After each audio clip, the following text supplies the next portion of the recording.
Hello, everyone. Thank you for tuning in, and my apologies for the tardiness. We had some issues with Wi Fi, but I think I'm on a secure connection. Thank you all for logging in. I will get started in just a moment.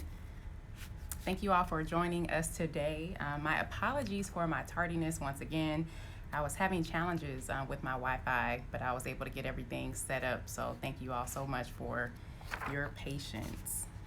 And I have a lot to go over today, and I wanted to make sure that we connected both Instagram and Facebook. So that is what is happening today. Happy Wednesday, great people. I will get right into it. I have a lot of updates for you all, and I will go over our standard updates relating to coronavirus COVID-19 relief, as well as city updates. We'll talk about budget. We'll talk about street repairs that are happening now. We'll also talk about law enforcement. We'll talk about the situation currently with LASD, the Sheriff's Department. We'll talk a little bit about defunding the police, what that really means, what our options are in the city of Compton. Also, we will talk about the water department. There were issues with brown water that was reported over the weekend, so I want to address that as well. And I'll also provide you all with some great resources that are currently available in the community relating to jobs, and then also, again, coronavirus relief. So, and then if you all have submitted questions, feel free to please drop them at the bottom in the comments. My team is standing by to pull questions, and I'll definitely take some time to have a candid conversation at the end of our standard updates. So I will get into it. Hello, all the family that joined.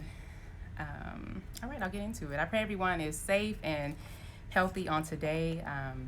I'd like to just give you all the latest coronavirus stats.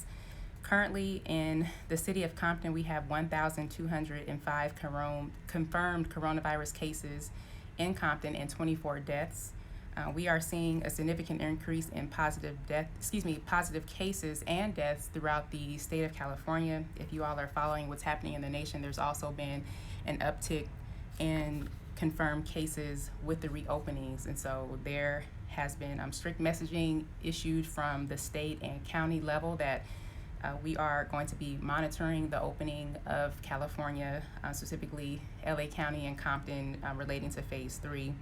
There are strict CDC guidelines in place for those businesses that are opening up, and I just want to continue to encourage everyone to please continue to take coronavirus very seriously. It's highly contagious, and it is still claiming the lives of people, and especially those that are high-risk population.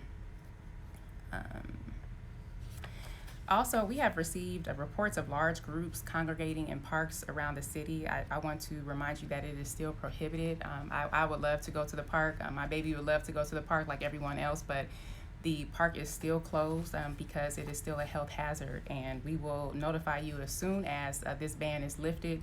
And again, we are concerned about your safety. Parks are only open for passive activities, which means just basic exercising, no playing in the parks. Also, just want to remind you all that these mandates come down from LA County Department of Health. This is not something that the city of Compton has designated. This is something that is a state and county mandate. As we move forward, I'd like to just thank our partners. For those of you that came out to our event we had last Friday for free coronavirus testing at Compton College, it was an event curated called By COVID with Trap Hills and Originals Nation, and the whole point was to provide coronavirus testing to communities of color where access has not been readily available. As you all know, I've been keeping you updated that it's been a struggle to get additional testing confirmed for Compton, and so we were able to partner to be able to provide this free event. Currently, there is free testing that has been made available as of last week with CVS. You actually can go on CVS's website and confirm an appointment for a free coronavirus test in our city at the CVS on Central. So please take advantage of that if you are exhibiting symptoms or you have a need. Also, I'd like to thank Assemblymember Gibson and his team for partnering with the City of Compton to assist us with providing additional testing opportunities in the city. We have 2 dates scheduled, so mark your calendars for Thursday, July 9th at Burrell McDonald Park, and also Monday, July 13th at Wilson Park. Testing will be available from 8 to 2 p.m. And of course, this testing is free. So please, if you need access to testing, you can come on out at those specific times. We'll also share flyers as well leading up to these dates. And as I shared earlier, a CVS is also available to service you in between time. Also, I'd like to thank our partner, Hopix, and their team and the Department of Public Health. We will be able to provide free, obviously, COVID testing to our homeless community this week. In addition to the outreach that they've continued to do to our homeless population, we trust that we are building relationships and trying to get homeless individuals off the street.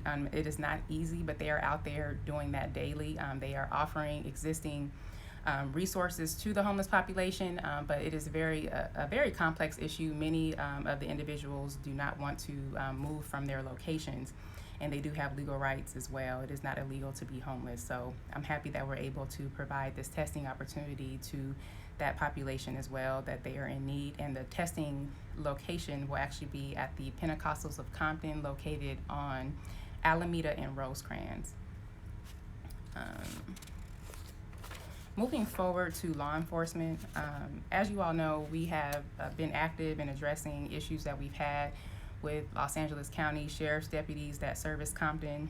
Unfortunately, last week I was just horrified to learn about the young man, Andres Gallardo. He was 18 years old, who lost his life last week due to being shot by sheriff's deputies. And this particular incident occurred in the county area of, it's called West Gardena, which is Rancho Dominguez, with deputies that are actually assigned to Compton Station. And I issued a clarifying statement because people ask, are these our deputies? And so our tax dollars do not pay for the county areas to be serviced. There's a separate contract that is paid by the county to have deputies cover Rancho Dominguez, which is East and West Rancho Dominguez, West Gardena, and all the other county strips in and around Compton. And so they have separate deputies, they have separate personnel. We do not control them whatsoever. They are under the authority of Sheriff Villanueva with the LA County Sheriff, your elected sheriff. When this incident occurred and took place, we actually had issued a letter, and the city attorney and I, on behalf of the city of Compton, to Sheriff Villanueva, asking again for transparency, for accountability, making sure that those deputies that were involved in that incident are not on the streets of Compton or anywhere else. We also called for an investigation. We also reached out for an independent investigation because at this point, it doesn't make any sense for the sheriffs to continue to be investigating themselves.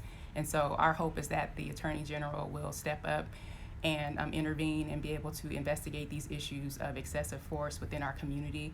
I will keep you all posted. As part of the letter that was issued, which I have here, we are demanding reforms. We're demanding body cameras. We're demanding a meeting with the sheriff, which we're coordinating right now, and we will be happy to include you all in that. We're currently requesting a public meeting so that we can, again, be transparent, address the issues that we are experiencing in our community, and demand change. It's unfortunate that we are at this point in our nation, at this point in our community. This is not new, but we do have a window of opportunity to demand reforms that are available. They're test cases. Camden is a great example. A city in New Jersey, they've implemented community policing through disbanding their PD and creating a different relationship similar to the sheriffs, but they were able to have more autonomy to community policing policies and tactics, and really able to work collaboratively with their community specifically for their unique needs. And so we are demanding that opportunity with the city of Compton. We've also indicated that we will not be paying any more invoices from the Sheriff's Department until we're able to sit down and review these use of force policies and to actually be able to create an agenda that is specific to Compton. Additionally, there are other areas that we are organizing. One thing that I'll share now, there are several cities that I've been able to bring together. We are united in creating a joint powers authority so that we can all, again, advocate for the reform that we need to set a standard to ensure that law enforcement is applied to our communities in a fair and equitable manner, and that we get what we pay for. It's just that simple. The Sheriff's Department, they are a service provider. We are, they contract with us. You pay for them. And so it's just unheard of that we cannot have any input on how these policies are applied to our communities. And so it's a time where every nation under heaven is changing, every institution under heaven is changing, from government to the private sector. Most of our families have been impacted in some way through this pandemic or racial unrest in some way. And so it's just time for law enforcement to change. And I just want to encourage you all to please get in contact with your sheriff's department. Contact your sheriff. He is your elected official. He was elected in 2018 to serve as you all, and it is imperative that we all continue to voice our concerns, our demands, and what our expectations are for law enforcement. And this is not going to be something that is going to happen overnight. This is going to be, I foresee a challenge, but we're up for the fight here in the city of Compton on your behalf, so I will keep you posted. We're also, as I shared, we approved a law enforcement review board last week, and the board is set to not only receive your complaints that you have regarding law enforcement in the community. The current structure, which has been in place for decades with the sheriffs, is that if you have an issue with the sheriffs, you have to report the sheriffs to the sheriffs. And the sheriffs use their discretion as to what the outcome of the investigation is, if they share information, and that's pretty much it. It's just not a transparent process.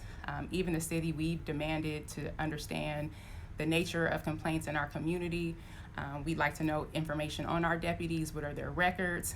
Have they been cited for excessive use of force, and all of these things? And so this is going to be, again, a battle that we have to take on in order to get this information. But this review board will be a central place for transparent information. There will also be a public website that will provide you all with data that you need to understand what's happening with law enforcement in your community. So, and the board is fluid. We will be talking about policies. We'll be looking at community policing tactics, making recommendations for reform, looking at various communities and great examples that we can apply to our city, and also subsequently implementing new policies. So this is not a do-nothing board. This is a way for the community to be involved in community policing reform in Compton. This board also will be aligned with the county's independent citizen review board that now has subpoena power. And so in the event that there is a need to subpoena information regarding cases in Compton, we will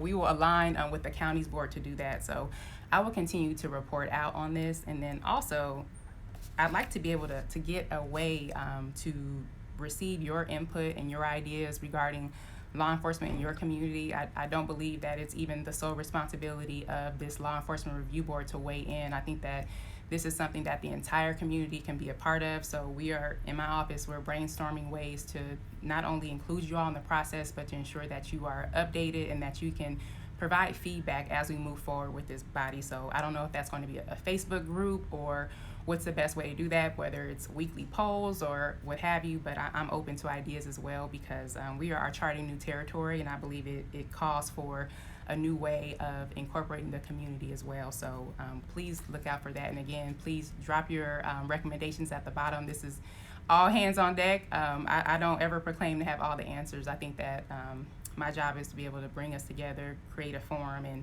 continue to move forward. So again, thank you all in advance for your constructive recommendations on this. Also, I'd like to just touch on defunding the police.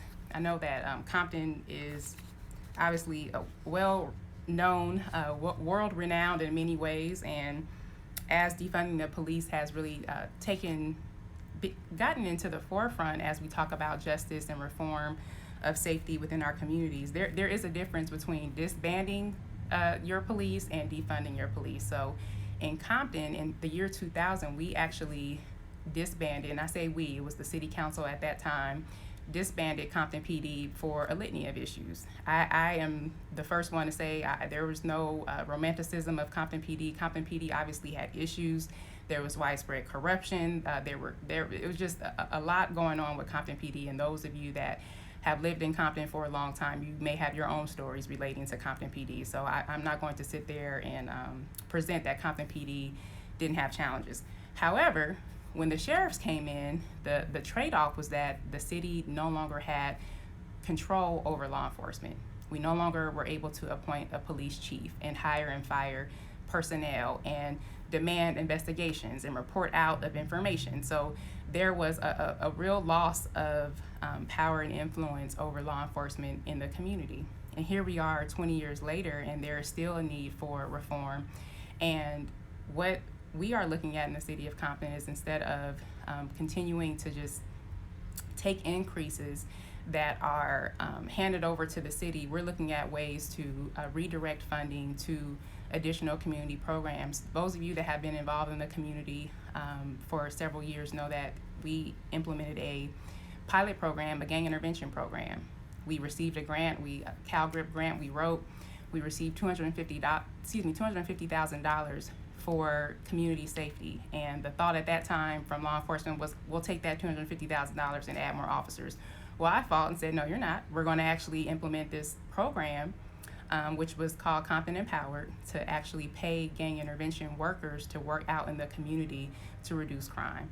And so I'm going to talk more about that in our family meeting discussion, but I can tell you that alternative methods of community policing is not new to the city of Compton, but there is a need for additional investment and a commitment to walking down that road. And lastly, I just want to share that if there's a collective will to exercise our ability to bring on a different law enforcement agency, just know that we are contractually tied to the Sheriff's Department as of now. There's 5-year contracts that are signed with all contract cities. Currently, there are 88 cities in LA County, 42 of which Compton is included as one of them, contract directly with the sheriffs for law enforcement services. All cities actually sign a contract that are in 5-year increments for law enforcement services. And so in the city of Compton, we are 2 years into our 5-year contract. And so at the conclusion of that contract, we will have the option whether or not we want to extend services. In the meantime, we have the opportunity to reimagine community policing, redirect resources, and ensure that we can identify what our community priorities are and our reformed policies relating to use of force, de-escalation, and the like. So there's an opportunity to get a lot of work done and to come to the table, whether or not we stay with the sheriffs and there's a new agreement there and they accept all of our reform measures, or we go in a new direction with a different law enforcement agency. Those are the choices that we have. In addition, we can sever ties with the sheriffs before then, but there is a penalty. You have to actually pay half of your contract to the sheriffs in addition to launching or resurrecting the new force, which is financially, physically prohibitive for us at this time. Our current contract is $22 million, so we would have to pay half of that to the Sheriff's Department in order to immediately sever ties. And so I know people are excited about the opportunity to defund the police, but it's more complicated than that. But I will ensure that we can check all of our options, make sure we demand the change that we deserve, and if it is the collective will, once again, of the community to move forward with a new agency, that we do so in a methodical manner that makes sense. So this is not a sprint, this is a marathon. We are not going to stay where we are. I've made it clear publicly in 2 letters to Sheriff Villanueva. I've said it publicly in statements and press conferences that we are not going to stay the same with law enforcement in Compton, period. We need improvements with the way that we're treated. We need respect. We need responses to our calls. We need the presence that is necessary at the appropriate time. We don't want to be drugged out of our cars. We don't want to be harassed. We're just not having that anymore. And so those demands have been clearly communicated. And once again, I will share the outcomes of those messages. And I'll also share the latest exchange that we had earlier this week relating to the unfortunate homicide that occurred last week with Andres Gallardo. And so I will share that as well at the conclusion of this town hall. But I did want to just talk a little bit about that because it's necessary. Moving forward, I also want to just bring to your attention, there's a hashtag that's trending right now, And I'm not a person that spends a lot of time on Twitter, but I happened to get on last night to read some news, and I was immediately faced with a hashtag called Black at LAT, which is Black at LA Times. And I just encourage you all that being a community of color, check out this hashtag, because this is a movement of Black journalists and editors for the LA Times to provide more parity in coverage of communities, as well as representation in newsrooms. Why I thought this was important is because many of you have noticed and seen the slanted coverage of Compton by the news. And I personally believe the news is complicit with perpetuating the cycles of poverty and violence in our communities. And this is just something great that I hope that you all will follow, because this has a direct implication to the perceptions, to the narratives that we all live with. When you read a slanted headline in the LA Times, and when you actually read the article and it has nothing to do with what the article is saying, I mean, that there is an intention behind that. And we are in a season worldwide of exposure, and so I was so excited to see this, because this is something that definitely needs to be addressed. And I'll just read one excerpt and move forward. Thank you to the person that actually posted the hashtag. One of the demands, which I thought was appropriate to our community, is a public apology. This is not just for the Black journalists on staff, but for the communities that the Times has maligned over the years with tone-deaf coverage that has inflamed racial tensions. If we are to move forward, it is important to confront and make peace with our past. And I just want to share this with you. I mean, it is very, very critical that we continue to advocate for change in all fronts, because every institution is complicit with white supremacy, and it's just something that has to be dismantled. And this is another opportunity to address this issue, because when it's intentional to have slanted coverage of communities of color, it's not only us that are impacted, but our kids too, with these false narratives that only show one side to our community. We're much more than homicides and tragedy. So I wanted to bring that to your attention as well. Also, in relation to, again, just more transparency, we have released several press releases regarding the budget issues, the sheriff, and a variety of other issues that we know are important to community members. Our goal is to keep you informed. We utilize all available media channels to do so. Social media, we're on public access. We are making sure that you all can get information that you need. I also want to just encourage you all to please check out the city's website. There was an issue relating to water, and people were sent me emails demanding reports, and I just sent them a link to the city's website. We annually test our water, and actually it's tested monthly, but there's an annual report that is created. There's also detailed information about the composition, the mineral composition of our water. I've actually requested more detailed information, which I will be happy to share with you all, which is due next week. But balance of water bonds. So the city of Compton in 2009 floated a $100 million bond to improve our 130-year-old system. And so there have been constant capital improvement projects going on throughout the city. Various neighborhoods are getting pipes replaced, their water mains. All of these upgrades take time. But we've been matching the upgrades with our street repair so that we reduce the amount of times that we actually have to cut open a street that has just been redone. So we're layering all of these improvements to ensure that we maintain the improvements that we're making with your tax dollars. Also, we've requested a list of capital improvement projects that are currently under design, those that are currently under construction, and those that are to be considered in the future. So we'll make sure that you all have a full informational page as to what is the status of your system, what improvements are made. And then when issues arise, there's also a new protocol that we put into place to actually notify you all through the text message emergency response system. If you all have not signed up for this system, please just go to the city's website. It takes maybe 10 seconds to sign up. You just put your email address in, your phone number. You indicate how you want to be notified, and then when issues arise, you'll receive a text message alert directly from the city on issues. So moving forward, that is actually going to be implemented, and I just want to thank you all for your patience. And I, believe it or not, some people, there's been a rumor since I was elected that I'm not a Compton resident. I've lived in Compton for years. Many neighbors know me. I paid two sets of taxes in the city of Compton as of right now. So I'm a high taxpaying resident of Compton too, and I also demand clean water. And I can assure you that I will not accept dirty water in our city. Period. I'm not in to cover up anything. I'm not here to make excuses for people. I just want to make sure that we all get what we deserve. And when issues arise, it's actually an opportunity to address an issue or a breakdown in communication. And I'll go over that a little bit more later on, but just know that we are on the case and we will, again, provide you all with more information. And the issue that specifically happened over the weekend was there was a power failure with a portion of the system that had nothing really to do with the city, but it was a system malfunction, which we experienced power outages over the summer because there's so many people at home and demanding the system. And so that caused one of the particular components to fail, which released sediment into the system.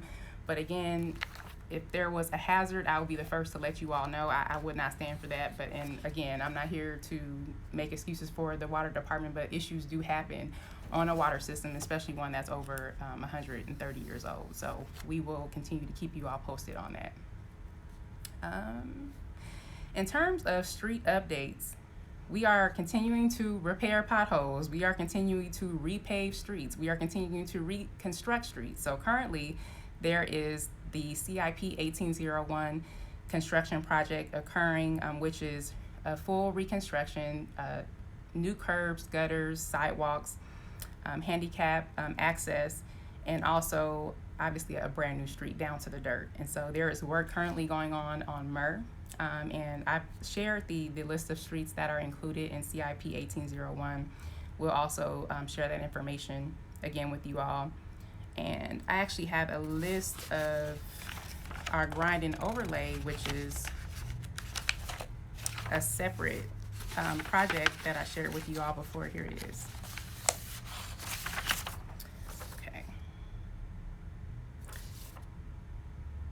So this is actually specific to 1801. So in 1801, Myrrh is currently being worked on now. Tejada, Bradfield, Elva, Grandee, Caldwell, and Alondra. There's also work going on East Compton Boulevard. There will be work happening on Atlantic. There will be work happening on Lime as part of the city's approved contribution to a county CIP. So we share some streets with LA County. Those streets are also going to be repaired, but they're actually completing some water main upgrades on East Compton Boulevard now before the reconstruction occurs. Also, there's a grind and overlay program that will address streets like Chester and many others. Tucker, I believe, is included in that. But I will share that list once we get the final update from the contractor. We will continue to add streets to that particular program, but in short, we have approved $15 million for additional street repair projects that will occur and will be continuous for the next several years in the city of Compton. Also, in the last update, if you all missed it, I shared that the council also approved the necessary steps to be able to draw down a minimum of $45 million for street repairs. And I say a minimum because we are working on even more than that. And the current schedule is to be able to have that money on hand, drawn down by September of this year. And so we will be able to address our entire street system, which is long overdue.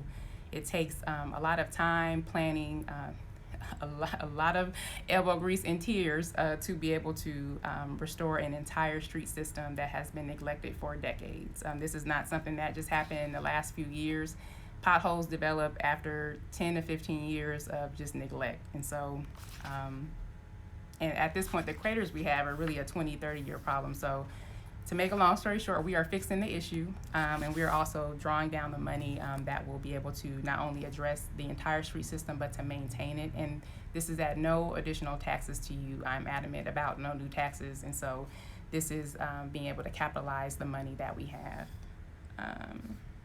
Also, I'd like to just share our partner, and I shared this with you all some time ago, but we partnered with SHRLA, which is a great organization for immigrant rights for Los Angeles. They now have a substation in Compton. They are partnered with us, and they're located at CareerLink, and they have been we had planned the actual grand opening, but we were in the midst of COVID and we just kept going. But they're still in operation regardless of the closures, and they have been operating a disaster relief fund to immigrants.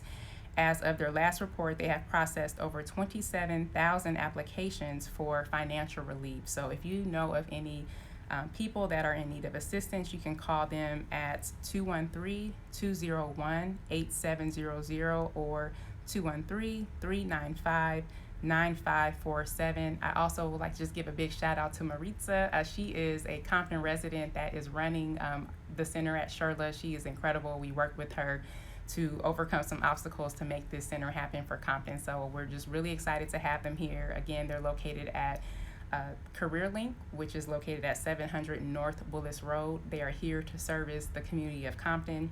And again, if you know of immigrants that need financial relief, please call those numbers and we'll share their flyer as well.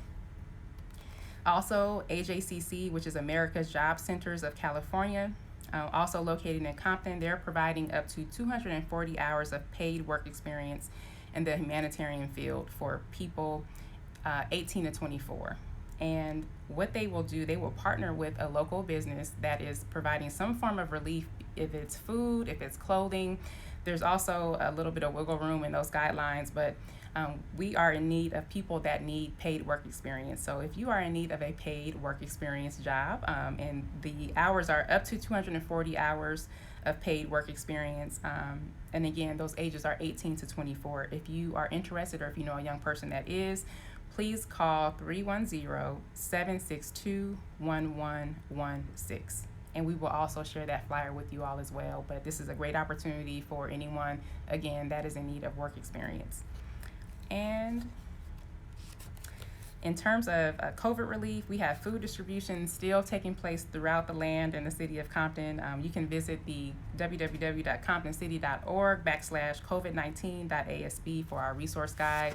There are a host of food giveaways that are happening. I would like to just direct your attention as well to Compton CareerLink, which is being operated by the Compton Chamber of Commerce. They're doing an incredible job providing meals, fresh food, fresh produce, including meat, all types of protein. They even had some vegan options one time that I was there. They have fish, eggs, dairy, yogurt, and of course all fresh fruits and grains and non-perishables. So you can drive up every day except Sunday and Monday from 11 to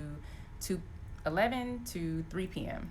And you also can access their information on our website once again, but it's a great resource. They're doing great work, and that's a great way if you need food to please contact them. And they're still doing deliveries to seniors. So I'd just like to thank the Compton Chamber of Commerce and all their partners, including Love and Unity Church, that stepped up to help provide some support for deliveries as well. So it's been a community effort, and I just want to thank them for their great work.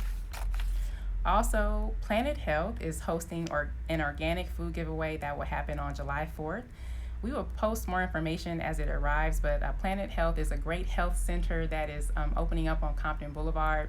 If you've driven by, they're directly west of the courthouse area, and there's a green, like grass facade exterior. But anyway, they have food. They'll be having fresh juice. They also have clothing and other just community uses. It's a community space operated by a Compton native, Roland. So thank you so very much for that investment in our community. And again, they're doing a soft launch on July 4th. So please come on out and get some organic food. And their partner is also the Compton Community Garden. And I just want to announce, many people don't know that we have several Compton Community Gardens in full operation in the city of Compton. One is the Compton Community Garden located on Long Beach Boulevard. They are partnering with Foot Locker, which is opening a new World Foot Locker store in Compton Boulevard, on Compton Boulevard. And they reached out to us and asked for different community organizations that they can partner with, and this is one of them. And they will be providing them with support for replanting of their beds, and that is July 5th from 11 to 4 p.m. So if you have some time and you want to spend a few hours in the outdoors, feel free to come. You bring your family and help to just revamped the Compton Community Garden. It's a really great space. I had a chance to spend some time there 2 weeks ago. Also, we shared that information. Okay. Those are my main updates. If there are any questions that I could address, I will try to grab them now. Or if Candace on my team has, she's already sent me one. Question 710 Rosecrans Freeway entrance status. Well, first of all, we have, and I want to thank our Assembly person, Mike Gibson, we have been trying to connect with Caltrans, as this is their responsibility. Anytime you see you're getting on and off the freeway, the sides of the freeways, all of the public areas around any type of freeway entrance, that's all Caltrans jurisdiction. So 2 weeks ago, we were able to lock down a meeting with Caltrans. They furnished us with a maintenance schedule for all the areas surrounding Compton, so we have something to hold them to. And so we do look for some improvements to the freeway on and off ramps. I was very clear with them that I actually took the time to drive through other cities and notice the distinction between the way that they care for the areas surrounding Compton. We don't appreciate it. We pay our taxes like everyone else. The response and the demand was a maintenance schedule. They did furnish that, and so we will be holding them accountable to maintain these areas. So thank you for that question, and you should see some improvements within the next couple of weeks. They did do some work along the 91 freeway that I was able to capture, and they also were doing some work on the 710, but they haven't gotten all the way down to the Alondra area. They started north on the 710, so they're going to be working their way down. Are there any other questions that I could pull? Any questions, Compton family, before I wrap up? I don't see any. If some pop up, I'll try to grab those, but I do want to just encourage you all, for everyone that's just really taking the time to get involved. I just want to tell you that your time, your care, your research does not go in vain. I would like to just request some type of basic rules of engagement. Sometimes we arbitrarily just share information on social media without even doing any type of verification. I'm here to help. I'm here to work with you, fight for you. And sometimes I spend time fighting people that, well, actually they're fighting me and I'm fighting for them. So I'm here to help serve you, and I would just request that we give each other the benefit of the doubt. Everyone is not against us.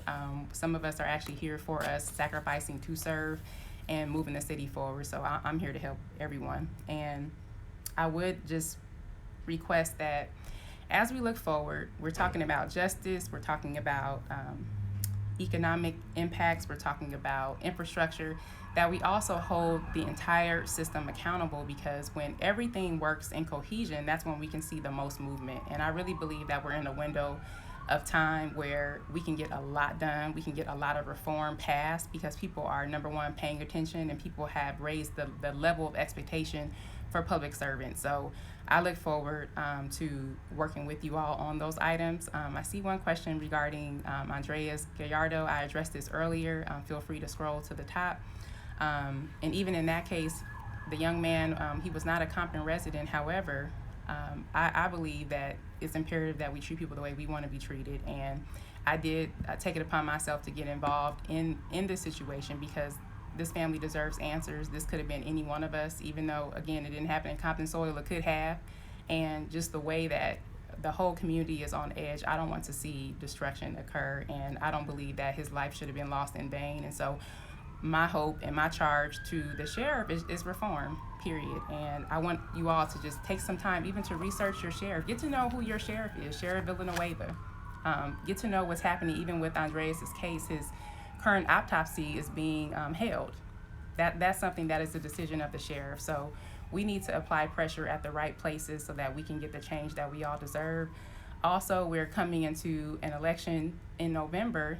Again, I'm not on the ballot, but I want to encourage you all to look at those people that you can vote for. There's a district attorney that you need to vote for. If you want change in the justice system, you need to look at the district attorney candidates and make a decision as to who you believe will move us forward for reform. If you want to see more reform in the justice system, we need to vote for judges that reflect this community. So please, everyone, let's do our part. And I'll also do my part in providing you all with just a voter guide with some recommendations based on research that I've done and based on my perspective. But I always encourage people to do their own research because we cannot just take what people say. We have to be informed and we have to do our research.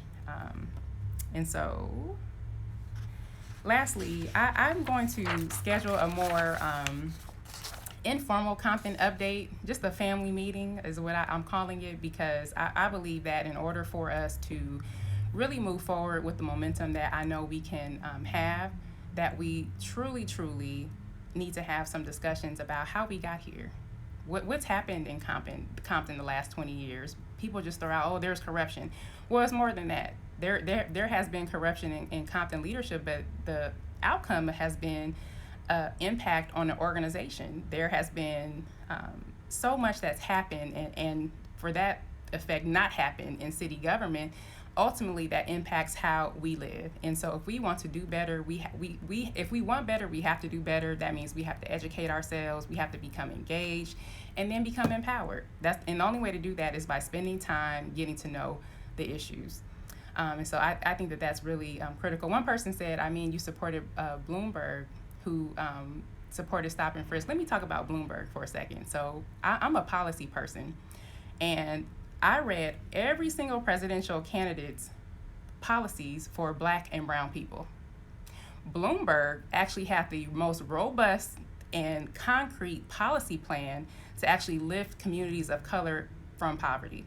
And I mean direct investment, creating communities for community development, to actually be able to implement the type of wealth creation that's necessary, and not the standard democratic structure of just providing money to the state and then hoping that money gets trickled down to the county and then the city is the last person to receive resources. But it was actually a strategic plan that was put together by a very diverse team of people.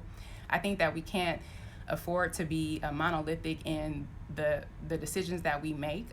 Many people supported made decisions about their sheriff because of a monolithic debate. They made decisions about their DA because of a monolithic position. They wanted a Black person. It's just not enough to be Black or white or brown, or you have to have some policies and some teeth that can move us forward. So I will forever be a student of policy. My background is in economic development, urban planning, and policy, and I will always stand by the decisions that I make. And it has nothing to do with politics, because I don't have to be in politics. I had a career after this. I'll have one after this. Before this, and I'll have one after, most definitely. So I'm here to make the best decisions. And again, it's not enough for me that you can be, against the machine or you're a populist candidate. There just has to be some teeth there. And so again, I encourage and challenge those people that love to learn, like myself. Read the platforms of the presidential candidates, and then you all tell me who had the most robust plan for Black and brown people of color, and then we can talk about it, because I'm here for great dialogue. But I love you all. I'm going to get back to work for you. But again, if you have any questions, concerns, please email me. You can send a message. I try to get through as many messages as I can, but I only can do so much and get work done at the same time. Most people don't know I have a very small team. I have a team of two people that work for me, and so we have to do all we can with what we can, and we work very hard for you all. And so don't think that we are not being responsive. We just are doing the best that we can with the resources that we have. So thank you all again. God bless you. Please stay safe, and I look forward to getting your feedback and, again, your ideas, because it takes all of us to build the community that we want to see and that we deserve. And we are in it to win it. God bless you, and talk to you soon. Thank you all. Bye-bye.